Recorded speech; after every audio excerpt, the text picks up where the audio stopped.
Très ravi de vous retrouver pour un nouveau numéro du Journal de l'économie. Bienvenue à toutes et à tous sur SICA.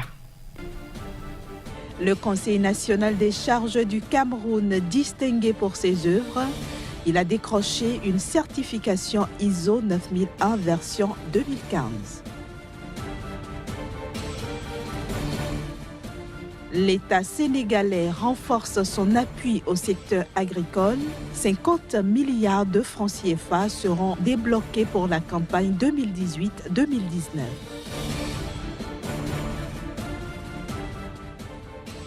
Enfin, en RDC, les entrepreneurs du net se développent, même si la question du financement des startups reste un défi dans le pays.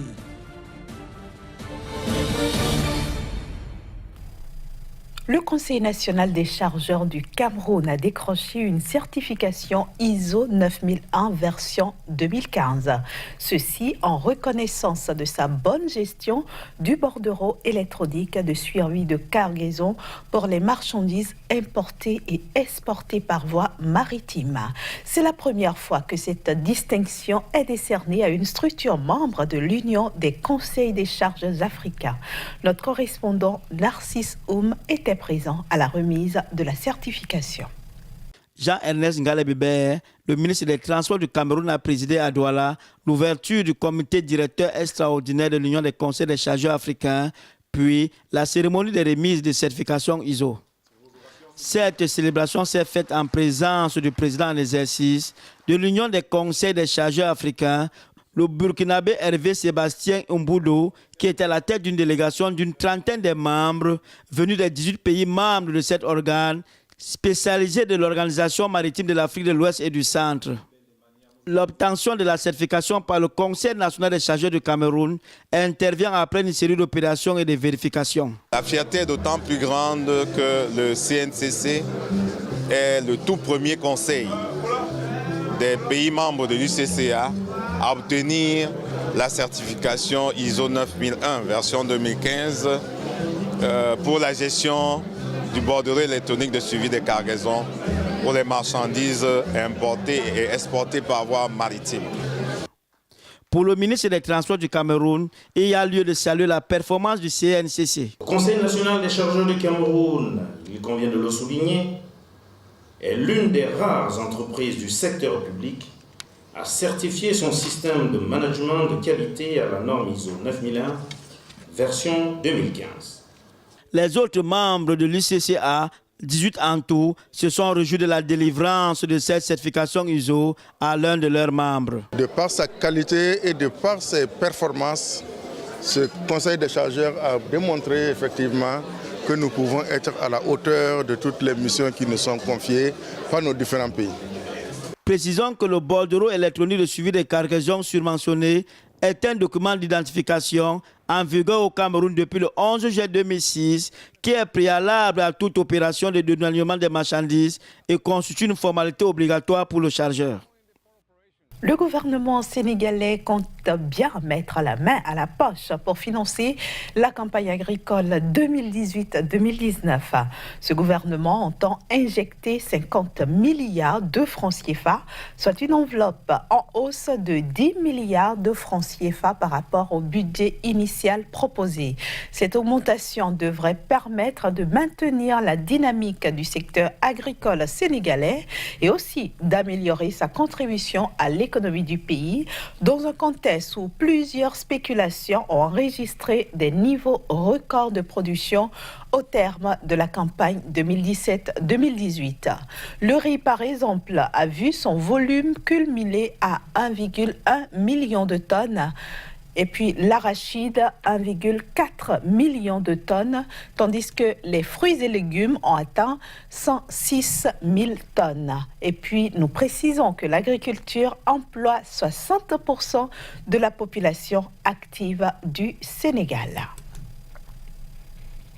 Au cours des 3 premiers trimestres de l'année fiscale 2017-2018, les exportations ont généré 2,1 milliards de dollars en Éthiopie, ce qui représente seulement 56,9% de l'objectif initial qui était d'atteindre 3,66 milliards de dollars, soit donc un déficit de 1,58 milliard de dollars. Parmi les produits exportés, les graines oléagineuses, le thé et l'électricité ont réalisé les meilleures performances en atteignant plus de 115% des objectifs en matière de revenus. Quant aux intrants chimiques et de construction, le textile, les épices, l'or, les animaux vivants, les chaussures et les produits du miel, ils ont réalisé moins de 50% des objectifs fixés. Il faut préciser que la Chine, la Somalie, les États-Unis, l'Arabie Saoudite et les Pays-Bas ont été les principales destinations des exportations de l'Éthiopie au cours de ces 3 premiers trimestres de l'année fiscale 2017-2018. En République démocratique du Congo, l'entrepreneuriat numérique reste un défi de taille. Dans ce pays où seule une minorité d'habitants dispose d'un accès à Internet, les entrepreneurs du net peinent encore à exercer pleinement leur métier. Installé en RD Congo depuis 5 ans, Thomas Strouvens est un ex-publicitaire. En 2017, il lance avec un ami, Yudi, une start-up immobilière de mise en relation de l'offre et de la demande. Un pari osé dans un pays où l'accès à Internet demeure un luxe pour la majorité de la population. Tout ce qui nous manque ici, c'est cet accompagnement de l'État et aussi des privés, donc tous les incubateurs privés qui sont en train de se mettre en place là maintenant. Mais en tout cas, on n'a vraiment rien à envier à nos pays voisins, en tout cas les startups qui sont ici, c'est clair. Baya Siamala, plus connu sous le pseudonyme de Narcisse, fait aussi partie de ceux qui entendent révolutionner l'économie numérique en RD Congo. Fondateur de Basix, une application de musique 100% afro-congolaise en streaming, Narcisse n'est pas moins conscient des goulots d'étranglement qu'il faudra lever. Premièrement, c'est les difficultés financières. L'accès au financement, on a vraiment du mal à trouver des financements. Lorsqu'on va frapper dans des portes, c'est soit qu'il faut aller voir une banque et être parrainé par un entrepreneur chevronné, alors que c'est pas toujours évident pour des startups, des entreprises comme la nôtre.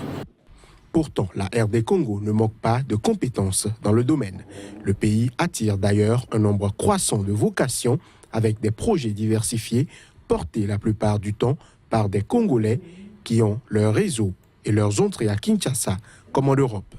Vous voyez des jeunes entrepreneurs qui sont beaucoup plus professionnels, qui comprennent aussi mieux le marché de l'investissement et qui travaillent beaucoup plus maintenant avec des sociétés qui sont aussi capables de les comprendre et comprendre les situations locales. De quoi peut-être permettre au pays de rattraper son retard sur certains de ses voisins, comme le Rwanda. Et ce sera tout pour la première partie de ce journal de l'économie. Retrouvez-nous juste après une petite pause pour la suite. La suite, c'est bien sûr l'échange avec notre chroniqueur Casimir Pédio. Bienvenue à vous. Bonjour Inès. Aujourd'hui, vous nous emmenez au Gabon pour nous parler de la reprise timide de l'économie de ce pays. C'est bien ça Inès. Il faut dire que le Gabon a repris timidement son économie, sa croissance économique depuis donc le premier trimestre 2017 et plus précisément au 1er janvier 2018, le Gabon a annoncé les couleurs donc d'une relance de son économie. Ceci après plusieurs années donc de difficultés sur le marché donc des matières premières, notamment la crise qui a secoué en 2017 et surtout depuis 2014 la chute du brut du pétrole, ce qui a affecté un pays comme le Gabon qui jadis était un pays qui produit plus donc de brut de pétrole que les matières premières naturelles telles que les matières premières issues de l'agriculture. Aujourd'hui, le Gabon peine toujours à retrouver son aisance économique et certainement pour les 5 prochaines années, le Gabon va rester donc dans une économie beaucoup plus relativement timide selon donc le Fonds monétaire international. Pour l'heure, l'État gabonais, Kazmi Kouidio, rassure le secteur privé en épongeant une bonne partie de sa dette intérieure. Quels peuvent être justement les impacts de cette action sur l'économie gabonaise? Alors, merci Inès. Il faut déjà dire que l'État gabonais a donc donné son avis favorable à l'appurement donc de sa dette intérieure, soit à 310 milliards de francs sur un total de 405 milliards de francs CFA. Le Gabon aujourd'hui a compris la nécessité donc d'accompagner le secteur productif, les PME, les PMI pour véritablement relancer l'économie.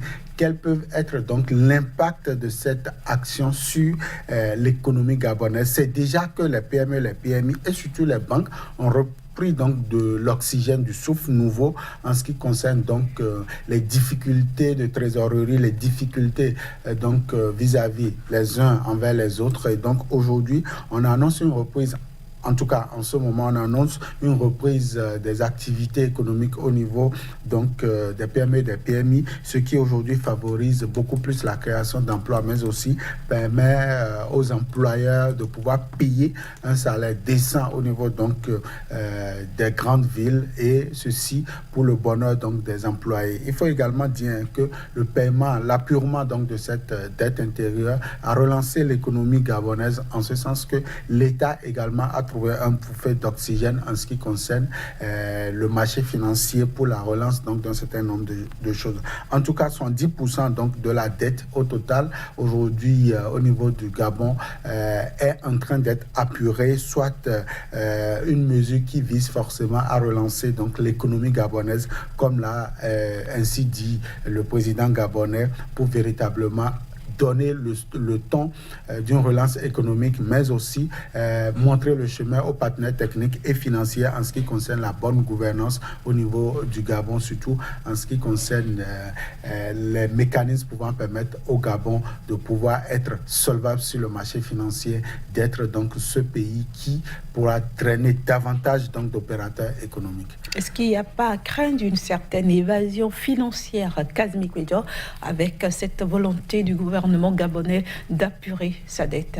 C'est vrai, Inès, lorsque des mesures comme ça sont annoncées, forcément, il y a donc de ces brebis galeuses qui donc tapent dans l'ombre, essaient donc de comprendre autrement les choses, mais l'État gabonais a mis sur pied des mécanismes pouvant permettre véritablement de vérifier les PME et les PMI qui sont éligibles donc à cette politique d'appurement des dettes. En tout cas, au total, 177 entreprises ont donc bénéficié, sont annoncées donc pour bénéficier durant donc le deuxième trimestre et pourquoi pas le troisième trimestre de l'année 2018 de cette mesure d'appurement de la dette intérieure, soit un total de 310 milliards de francs CFA, comme je l'ai dit. Donc le risque, il est là, le risque de voir donc des sociétés écran, le risque, il est là, mais l'État gabonais veille au grain pour davantage rassurer ses partenaires techniques et financiers en ce qui concerne la bonne gestion des finances publiques, car ça fait partie également donc des mesures prises par l'État gabonais pour pouvoir bénéficier de l'accompagnement des institutions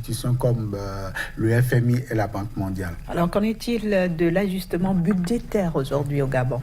Alors, l'ajustement budgétaire fait partie des mesures prises également pour la relance donc, de l'économie gabonaise. Il y a également le développement des infrastructures routières, enfin des infrastructures de façon globale, pour véritablement permettre au Gabon de pouvoir se remettre sur pied. Ceci permettra également au Gabon de pouvoir donner un souffle nouveau en ce qui concerne donc les exportations au niveau du pays. Le déficit budgétaire n'a jamais arrangé les pays africains, et aujourd'hui, un pays comme le Gabon est en train de donner l'exemple en ce qui concerne donc la réduction de l'écart budgétaire pour permettre donc aux partenaires techniques et financiers de faire davantage confiance donc à un pays comme le Gabon. En tout cas, on annonce déjà la présence de la BAD qui va certainement accompagner l'État gabonais en ce qui concerne ces mesures véritablement pour la relance de l'économie. Merci beaucoup, Kazmi Kouidio. Merci donc d'être venu nous faire voyager au Gabon. On se retrouve dans 2 jours pour